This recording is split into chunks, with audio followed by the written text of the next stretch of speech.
Namaskar all the students, myself Umesh Kanwar Shekhawat, and today I am going to teach the next topic in chapter 2nd in solution. That is, the topic is depression in a freezing point and the part of the colligative property, that is third property of colligative.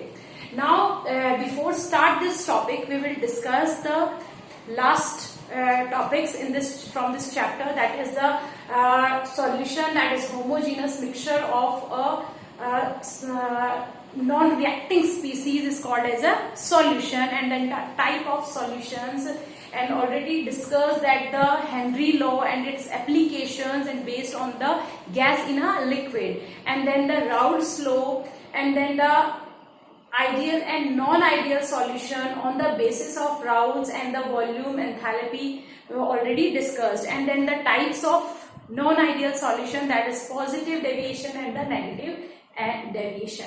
And then the next topic revised already discussed the azeotrophs, what is the azeotrope and the types of the azeotrophs, and then discuss the colligative properties. Already we discussed the two colligative properties, that is the relative lowering in a vapor pressure, and the second is a elevation in boiling point. Now the third colligative property is the depression in a freezing point.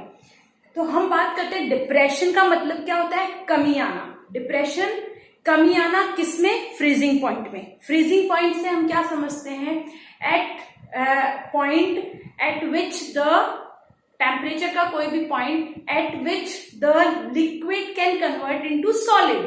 जब हम boiling point की बात करते थे तो हम क्या कहते थे, at point that the water liquid start boils. वैसे ही जब हम फ्रीजिंग की बात करेंगे, that convert into liquid into solid. जिस पॉइंट पे वो लिक्विड से सॉलिड में कन्वर्ट होना स्टार्ट होता है, that is the freezing point. Depression का मतलब कमी आना. Depression is in a freezing point for a binary solution. हमने बाइनरी सॉल्यूशन लिया था फर्स्ट में, हमने क्या कहा, a plus b equals to ab, that is A2B2, that is 2AB. हमने ये बात की थी. A क्या है हमारा, solvent, and the B is the solute. हम जब बात करते हैं and the AB is a solution, जब फ्रीजिंग पॉइंट के लिए बात कर रहे हैं तो हम यहाँ क्या बात करते हैं, that is binary solution in which the non volatile solute, that is non volatile solute present in a volatile solvent. तो उस कंडीशन में फ्रीजिंग पॉइंट और वेपर प्रेशर की बात करेंगे हम. इस कॉलिगेटिव प्रॉपर्टी में हम क्या कह रहे थे कि जो सॉल्यूट है वो नॉन वॉलेटाइल है, और जब उसको सॉल्वेंट में मिक्स किया जाता है और हम प्योर सॉल्वेंट की बात करते हैं, तो दोनों कंडीशन में फ्रीजिंग पॉइंट किसका कम होगा, किसका ज्यादा. तो जब हम पहले बात करते हैं प्योर कंपोनेंट की, हमने अगर प्योर कंपोनेंट लिया, that is a solvent which is a volatile. जब हम उसको टेम्परेचर प्रोवाइड करवाएंगे और देखेंगे तो वो क्या करेगा, कंपैरिजन. जब हम ग्राफ देते हैं TF, तो हम बात कर रहे हैं सॉल्यूशन के टेम्परेचर की, और T0F ये बात कर रहे हैं हम प्योर कंपोनेंट के टेम्परेचर की, that is a freezing point temperature है. तो उस कंडीशन में हम क्या देखते हैं कि जो सॉल्यूशन का टेम्परेचर है वो कम हो जाता है, यानी वो जो प्योर कंपोनेंट के कंपैरिजन में पहले ही फ्रीज हो जाता है, यानी उसका फ्रीजिंग पॉइंट क्या हो जाएगा, कम.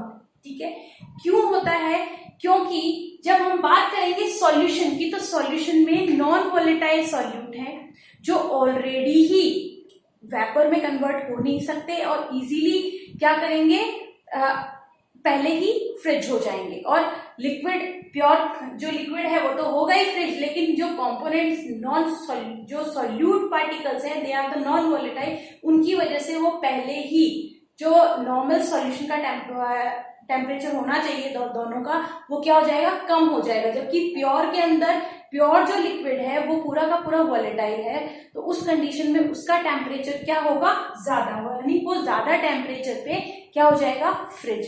यानी ये हम देखते हैं दोनों उसके फ्रीजिंग पॉइंट में difference, that is a TF is less than T0F.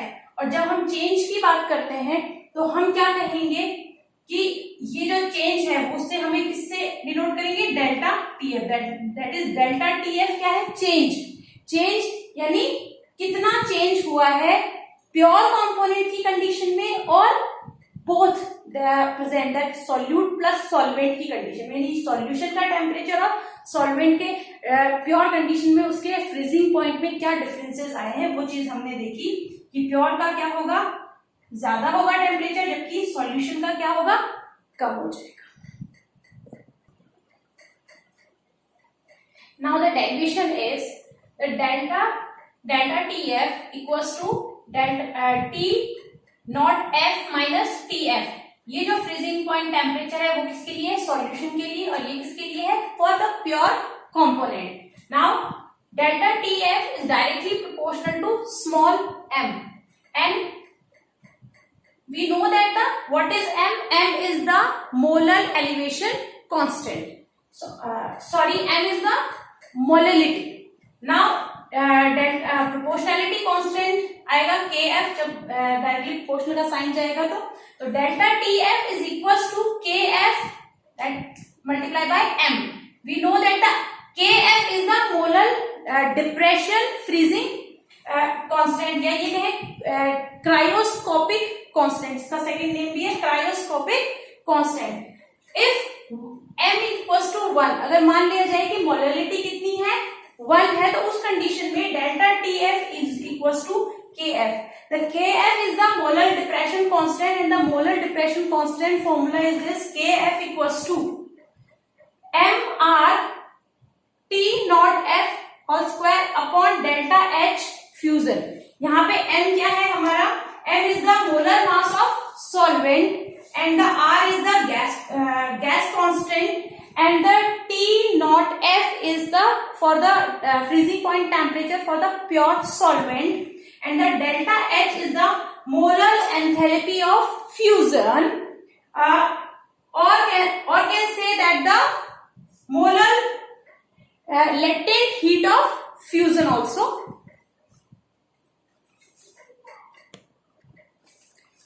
Now the next point in the depression and freezing point, that is determination of observed molar mass of solute. Solute का जो molar mass है वो हम observe कर सकते हैं through this formula which is derived in this equation derivation, that is delta TF जो हम देख चुके हैं पहले, delta TF equals to KF small m, हमने पीछे देखा last point में। तो यहाँ m क्या है, मोलरिटी, सो मोलरिटी हम ऑलरेडी डिस्कस कर चुके हैं। मोलरिटी का फॉर्मूला क्या है, WB multiply by 1000 upon MB WA, वो हम इसमें पुट करेंगे तो हमारे पास में ये इक्वेशन आएगी। Then the rearrange the formula on the basis of calculation for the calculation of the molar mass of solute, that is molar mass of solute, that is MB। MB क्या गया, इसको rearrange करेंगे तो हमारे पास formula क्या निकल के आएगा, MB equals to KF WB multiply by 1000 upon delta TF multiply by WA. This formula will help to calculate calculate or can observe the molar mass of the solute. Now the next colligative property is the osmotic pressure. हम osmotic pressure को समझने से पहले हम समझेंगे osmosis और diffusion. दो points होते हैं, ऑस्मोसिस और डिफ्यूजन। जब हम नॉर्मली बात करते हैं for understanding this topic, the example of किशमिश, जब हम किशमिश की बात करते हैं तो किशमिश को हम क्या करते हैं, पानी में डालते हैं। पानी में जब आप किशमिश को डालते हो तो कुछ टाइम बाद में क्या होता है, किशमिश फूल जाती है, ठीक है। जो किशमिश फूल जाती है इसका मतलब उसमें क्या होता है, वाटर जो होता है वो एंटर कर जाता है और जिसकी वजह से वो क्या हो जाएगी, फूल जाएगी। That is the example of osmosis. And the second example of diffusion, जैसे हमने अगरबत्ती, हम अगरबत्ती को जब जलाते हैं तो क्या होता है, जो अगरबत्ती जो है वो क्या हो जाएगी, धीरे धीरे हवा में अपनी स्मेल को बिखेर देगी। That is the diffusion of, जो हम अगरबत्ती यूज कर रहे हैं उसकी स्मेल क्या हो रही है, डिफ्यूज हो रही है चारों तरफ। That the simple examples by which we can understand the points that what is the osmosis and what is the diffusion. But सिर्फ इससे हमें समझ नहीं आएगा, हमें ऑस्मोसिस को अप्लाई करना पड़ेगा on the basis of concentration. तो सिंपली जब हम ऑस्मोसिस की बात करते हैं तो हम क्या कहते हैं कि ऑस्मोसिस जो है, किशमिश के एग्जांपल से समझ रहे हैं, हमने किशमिश को डाला पानी में और हमें पता है कि किशमिश के अंदर और वाटर में कंसंट्रेशन का क्या डिफरेंस है।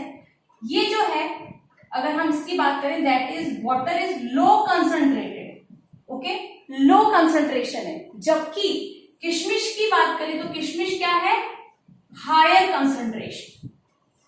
कंसंट्रेशन को हम किससे समझते हैं कि वो कंसंट्रेटेड है, हायर है या लो है, वो समझते हैं हम उसके सॉल्यूट पार्टिकल से।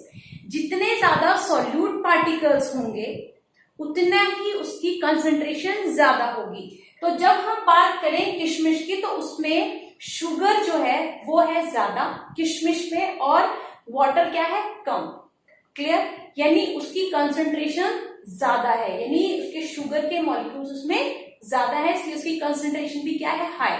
जबकि हम वाटर की बात करें तो वाटर में क्या होगा, the very low concentration of solute particle, यानी उसके अंदर या तो ये कहें कि वेरी डाइल्यूट है या फिर सॉल्यूशन जो सॉल्यूट पार्टिकल्स है वो है ही नहीं, या फिर है भी तो कंसंट्रेशन क्या है, वेरी लेस। तो उस कंडीशन में हम क्या कह रहे हैं कि solvent particles move from the low concentration to higher concentration and that process is called as a osmosis. But होगा किसके through, through the semi permeable membrane।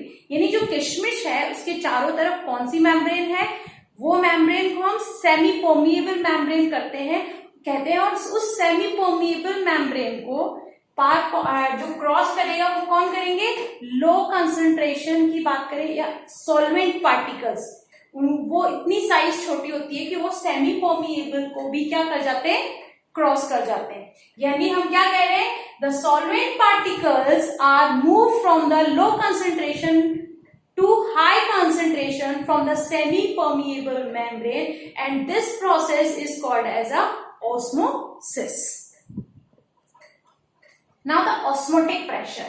What is the osmotic pressure? Osmosis समझ में आ गया।